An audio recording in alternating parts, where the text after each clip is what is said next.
ბათუმის დრამატული თეატრი ფონდი იავნანას საიუბილეო პირველ შეუერთდა. მსახიობებმა საქველმოქმედო წარმოდგენაზე რეჟისორ მიშა გოშაძის დადგმული სპექტაკლი ბოლო გაჩერება ითამაშეს.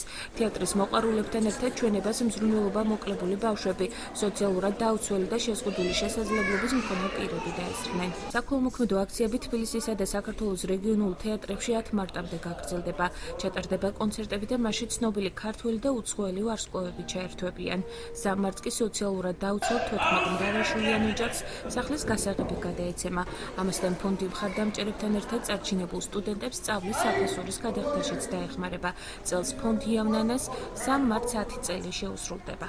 ფონდი იავნანას დაგეგმილი აქვს პირველად საქართველოში 14 საათიანი მარათონი.